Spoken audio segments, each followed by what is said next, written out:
Across the snowbound Rockies, by the light and heat of the campfire, Laramie Sasquatch Miller, keeper of the old ways, one of the winter ones.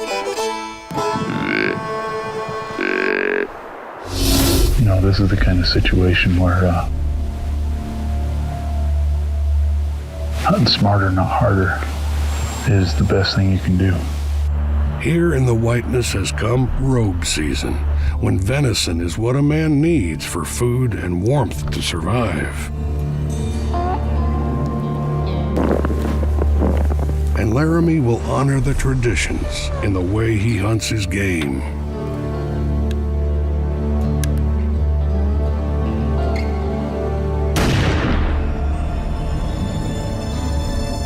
Grain in the skin is what it's called. Just one of the skills he carries with him into the trapping time of prime pelts.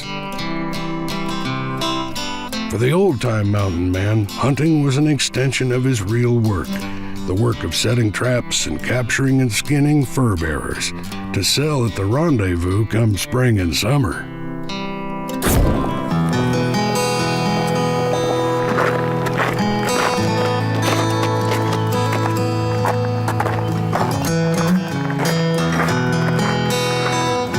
Just setting a trap was no meal ticket for the mountain man, though, and this is one trap a critter has sprung and run. Free-flowing water, something to which the beaver is constitutionally opposed. This just shows you how big a worker bees these beavers are. If you look at this tree right here, the beaver probably chewed on that for 3 weeks before it finally came down. And then you can look out in the water, and the whole log that's in the water, he stripped every bit of bark off of it. A month's worth of work right there for a beaver, but it's survival. And that's a huge tree. Little people is what the Indians called the beaver for the elaborate constructions they built.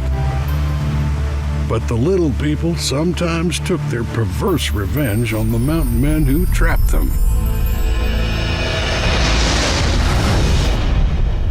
Warren Angus Ferris and his brigade of mountain men were near famished when they discovered a river plumb full of fat beaver. So their traps brought them not only lush fur, but plenty of meat. They rushed to cook and eat their first meal in days. Soon they were suffering agonizing cramps in their necks, shooting pains, nausea, and convulsions. Little did they know, till later, that the old French trappers had called these waters Rivière Maladie, the poison river.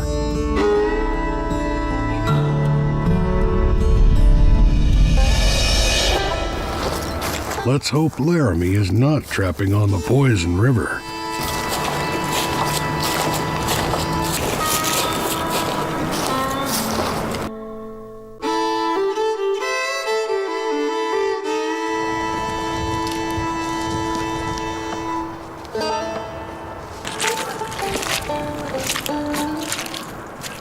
Here's one for Laramie to add to his cache of skins.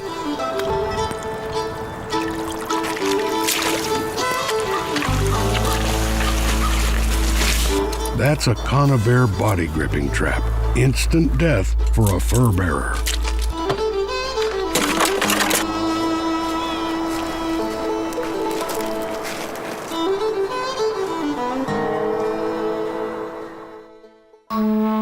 When a trap is sprung on an animal, the real work begins.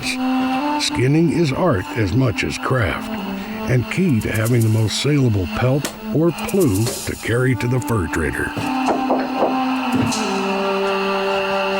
Do it right, and you end up with what they call a blanket beaver, large and fine enough to trade for one Hudson's Bay blanket. The final step is fleshing or flenching, an old Norwegian word for muscle and sweat. All it is fleshing. A lot of work, a little bit of brain. You just want to get all the fat and meat off that you can before it dries on there. The mountain men lived off the land by their guns and traps, but They needed to know what they were eating and when not to boast.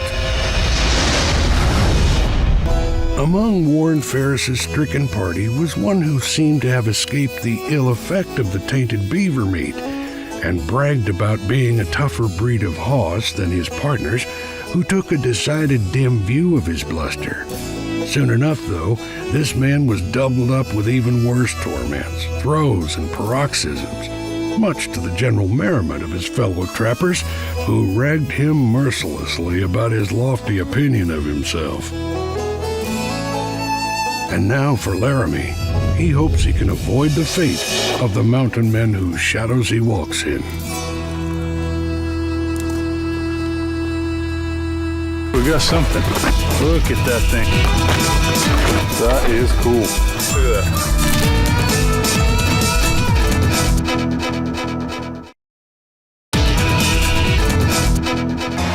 They are nature's most skilled engineers, and for the free trappers, a kind of soft brown gold that fueled a fashion craze in the Europe of the early 19th century. For enterprising young men in the West, the beaver could be the key to wealth.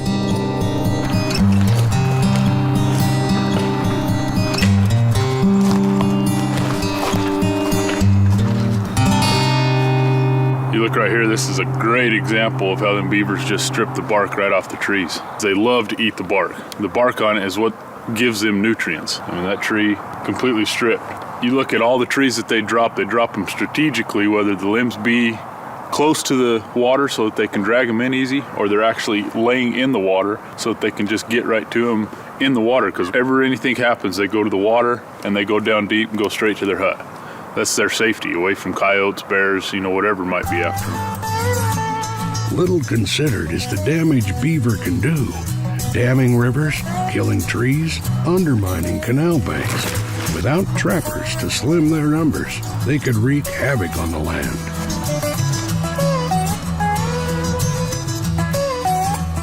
You can see we got a real nice beaver run right here. They're moving from the river to this little slough, and they got their hut right here. What I'm gonna do is I'm gonna set a conibear trap over here by the hut, and then I'm gonna set another leg hole trap.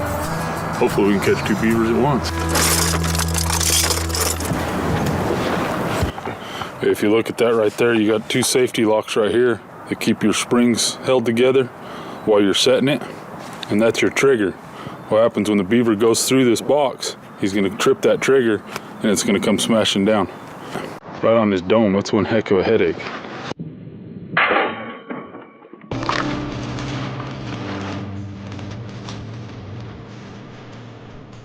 Okay, what you do, you always want to find these cool little sticks to set your trap with, because if you use sticks with bark on it, then beaver's going to come up and eat your sticks.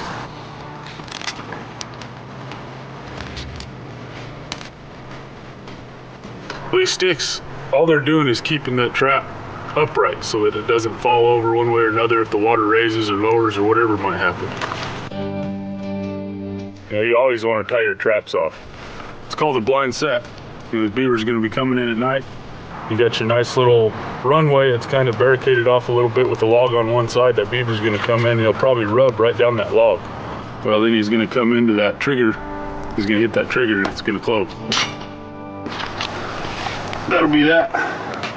And the last thing you want to do before you leave your trap is turn around and look and make sure you got everything set properly and make sure your safeties are off. You got two safety locks right here. You walk off and forget about the safety. Well, it might close on that beaver, but it ain't gonna kill him, and that's just wasted effort.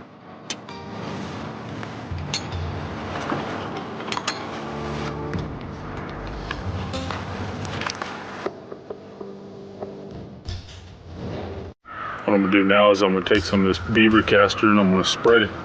And you wanna spread it where that beaver's gonna walk right through your trap. So in this instance, there's a log that's laying right here, about 4 foot behind the trap. I'm gonna put some castor on that. All castor is it's the musk scent from a beaver. They got glands, they secrete this castor, it waterproofs their hide, and that's what we're gonna put right here.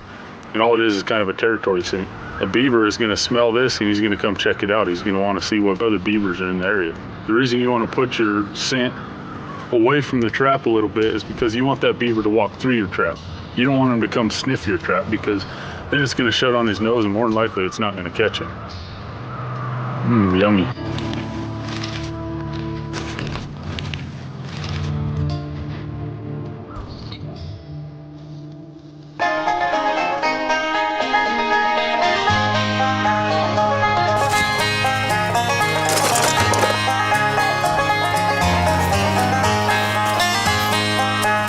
The leg hold trap is just one of the tools in the arsenal of the mountain man trapper, as we'll see.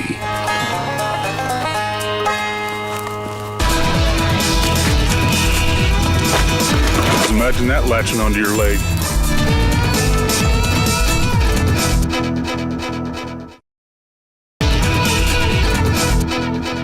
The little people are builders, and for the mountain men of yesterday and today, they are also a means of making a living that keeps them linked to the land they love and cherish.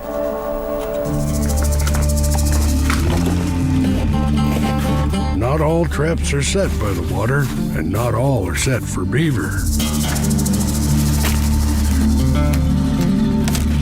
This limb right here, how it's kind of angled up, would be a perfect place to set a conibear trap. So what I'm going to do is I'm going to clear all this out that's anywhere close, so if I do catch an animal, regardless of what it is, it can't grab a hold of any of this and pull itself out of the trap.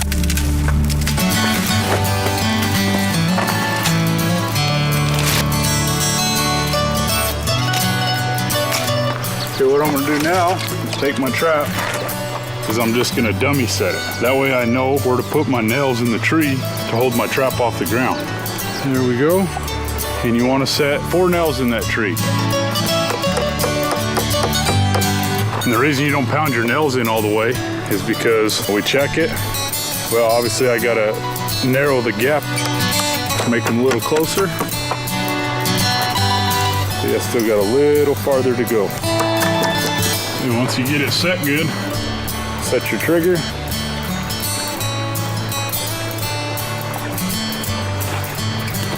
And voila. And then what you want to do is you want to put browse around it so that it acts as a tunnel and it keeps snow and everything else off your trigger. He's going to look up like he's looking up to heaven. He's going to see that beaver up there and just want to crawl right up and get it. Get your bait. It's a stanky piece of beaver meat. Well, beaver tail anyway. And you want to put that fairly close to your trap because you don't want that animal crawling around your trap to come up and get the meat. You want him to go right through. So put it right there. And then you got your safety for the trap itself. So when he falls, he hangs there so he can't grab onto anything and crawl away. Now all that's left to do is take your safeties off your trap. We're in the dark timber, so I'm hoping to catch pine marten, bobcat. There's some water close, so coon could be a possibility. You know, any of your otter species, weasel species. Tomorrow, hopefully I have something. Traps and snares are as ancient as man the hunter, and in a survival situation, they can be fashioned from the natural materials you find on the forest floor. You know, what I'm making right here is just a different type of deadfall trap. There's many different ways to make any different trap you want. It's kind of like skinning a cat. There's never just one way to do it. The only thing I need to live comfortably in the mountains is a good knife.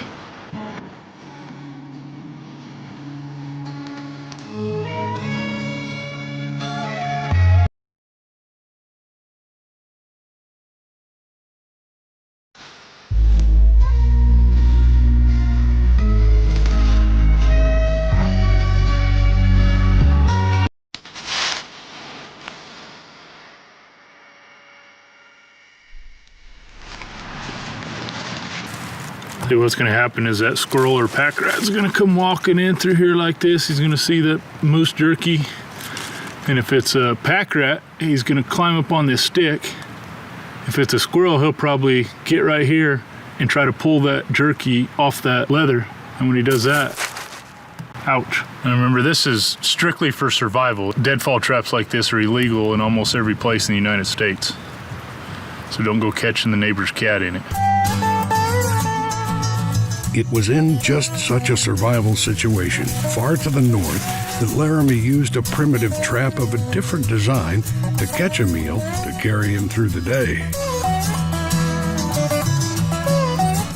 See, if you look in there, there's a little piece of meat attached to the top of the trigger.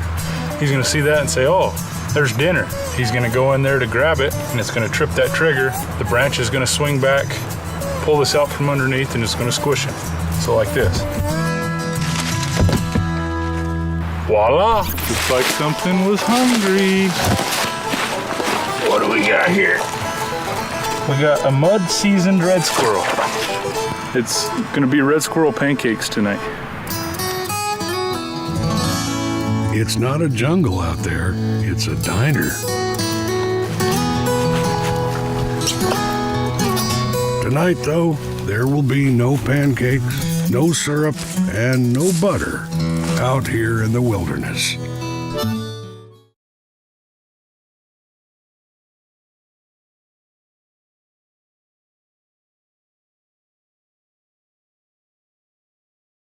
In the mountains, you take what your traps give you, even when it's just a blackbird.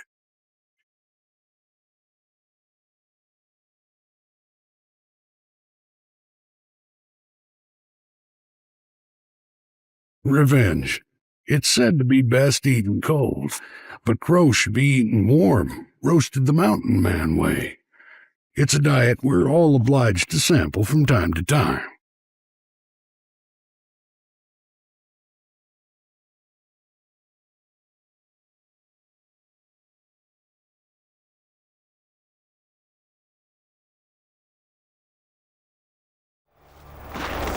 Well, there's not a whole lot of sign around here, and this trap hasn't been tripped. It's been here 2 days, so I'm gonna find a better, more productive area to put it.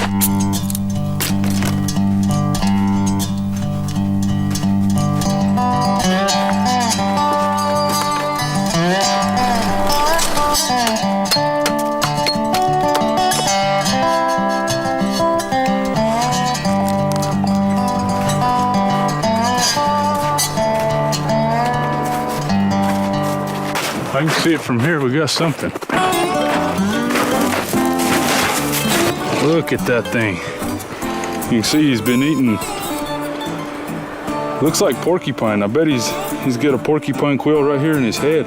Look at that. Porcupine quail. They're one of the only animals that'll actually eat a porcupine. The only other thing I know of is a mountain lion. Things are pretty. And from what I hear, I don't know a lot about fisher cats, but it's like a baby Wolverine on steroids. That is cool. Cool and terribly ferocious, called weejack by the native people, known to kill Canada lynx twice its size, with a bite as strong as the trap that catches it.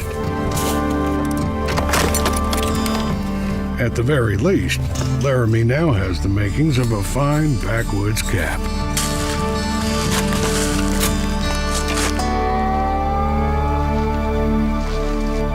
Even with that one empty trap, Laramie is building for a good day for his sets.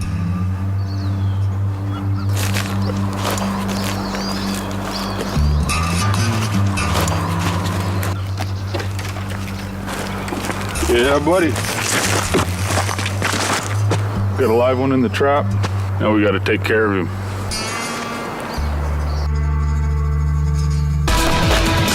Oh, look at that. Just imagine that latching onto your leg.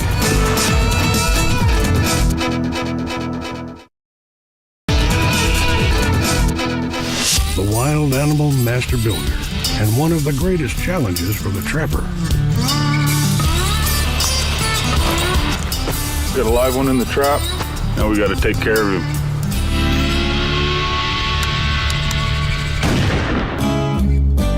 It's the Sasquatch way. Hard, but fair. Not a huge beaver, but a pelt's a pelt. It's a good sign. That's just the first set, and I already got one beaver in the trap. Hopefully we got more brown gold.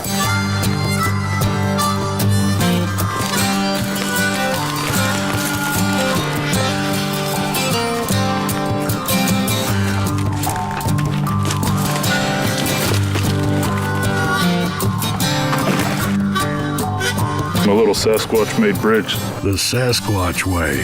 Never easy, and never without potential pitfalls.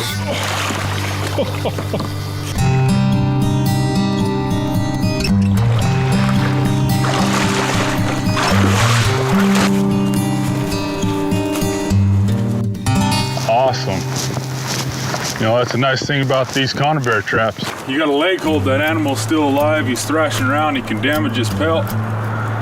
These conifer bear traps are instant death. So this beaver's a lot bigger too. Look at that, that's trapping at its finest.